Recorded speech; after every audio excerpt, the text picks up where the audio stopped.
शिव ही सत्य है, शिव ही सुंदर है। यह केवल एक धार्मिक वाक्य नहीं है, बल्कि संपूर्ण अस्तित्व का गहन आध्यात्मिक रहस्य है। शिव को समझना किसी मूर्ति या स्वरूप को समझना मात्र नहीं है। शिव उस चेतना का नाम है जो सृष्टि के आरंभ से पहले भी थी और सृष्टि के अंत के बाद भी रहेगी। वे आदि भी हैं, अनंत भी हैं। वे शून्य भी हैं और संपूर्ण ब्रह्मांड का आधार भी। जब कहा जाता है शिव सत्य है, इसका अर्थ ये नहीं कि केवल शिव नाम सत्य है। इसका अर्थ है जो अपरिवर्तनीय है वही शिव है। संसार की हर वस्तु बदलती रहती है। शरीर बदलता है, विचार बदलते हैं, रिश्ते बदलते हैं, समय बदलता है। जो आज है वह कल नहीं रहेगा, पर इस परिवर्तन के पीछे जो एक अचल सत्ता है, जो सबको देख रही है, जो स्वयं कभी नष्ट नहीं होती, वही शिव है। इसलिए शिव को महाकाल कहा गया। काल अर्थात समय और महाकाल अर्थात वह जो स्वयं समय से भी परे है। जहां समय समाप्त हो जाता है वहां से शिव का आरंभ होता है। शिव को शून्य भी कहा गया है। यह शून्य खालीपन नहीं है, यह वह दिव्य रिक्तता है जहां अहंकार समाप्त हो जाता है, जहां मैं और मेरा इनका अस्तित्व मिट जाता है। ध्यान की सबसे गहरी अवस्था में जब मन शांत हो जाता है, विचार रुक जाते हैं और भीतर केवल मौन बचता है, वही शिव का स्पर्श है। शिव का शून्य होना यह सिखाता है कि अस्तित्व का मूल स्वरूप मौन है। हमारा मन निरंतर विचारों, इच्छाओं और भय से भरा रहता है, पर शिव उस अवस्था का प्रतीक है जहां भीतर पूर्ण स्थिरता है। इसलिए शिव हिमालय में ध्यानमग्न दिखाई देते हैं। हिमालय केवल एक स्थान नहीं, बल्कि मन की उस ऊंचाई का प्रतीक है जहां संसार का शोर पहुंच नहीं पाता। शिव विरोधाभासों का भी अद्भुत संगम है। वे संहारक भी हैं और करुणा मूर्ति भी। उनके गले में विष भी है और मस्तक पर चंद्रमा भी। वे भस्म धारण करते हैं, पर उन्हें सुंदर भी कहा जाता है, क्योंकि शिव का सौंदर्य बाहरी आभूषणों में नहीं, बल्कि सत्य में है। संसार बाहरी सुंदरता से आकर्षित होता है, पर शिव हमें उस सुंदरता का बोध कराते हैं जो सत्य से जन्म लेती है।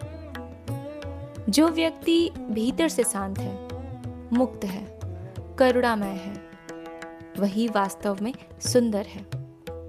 इसलिए कहा गया शिव ही सुंदर है। शिव का तांडव केवल नृत्य नहीं है, बल्कि सृष्टि के चक्र का संकेत है। सृजन, पालन और विनाश, यह संपूर्ण ब्रह्मांड निरंतर इसी लय में चल रहा है। जो जन्मा है वह नष्ट होगा, जो नष्ट हुआ है उससे कुछ नया जन्म लेगा, और इस संपूर्ण परिवर्तन के केंद्र में जो चेतना विद्यमान है वही शिव है।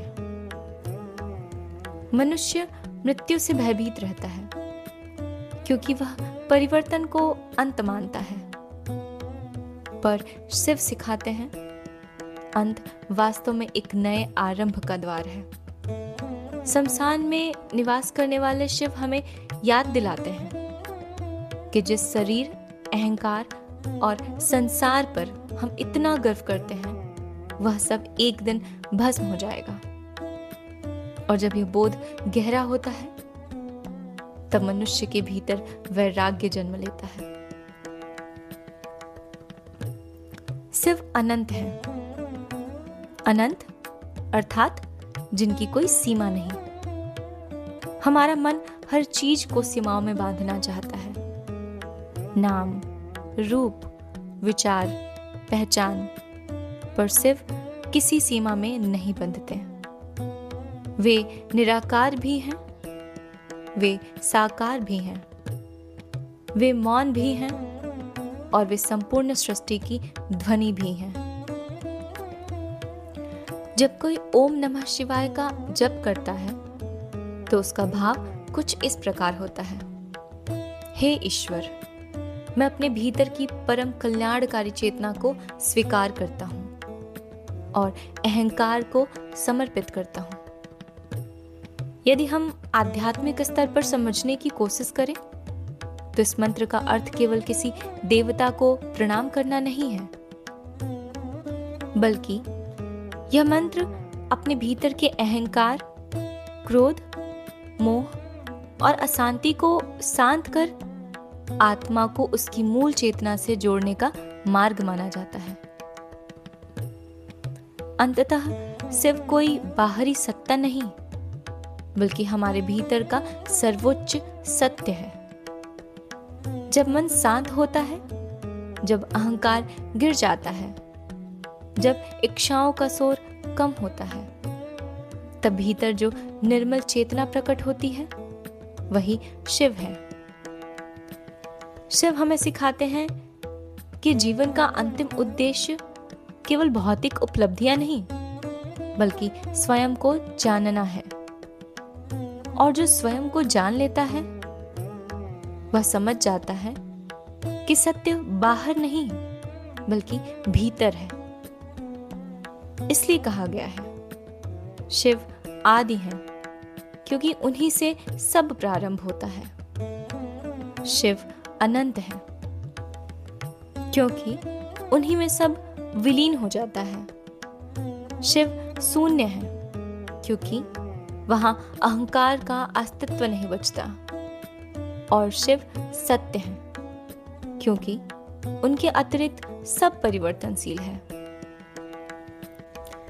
अंत में केवल शिव ही शेष रहते हैं, मौन की तरह, अनंत आकाश की तरह और उस अंतिम सत्य की तरह जिसे शब्दों में पूरी तरह कभी बांधा नहीं जा सकता। धन्यवाद।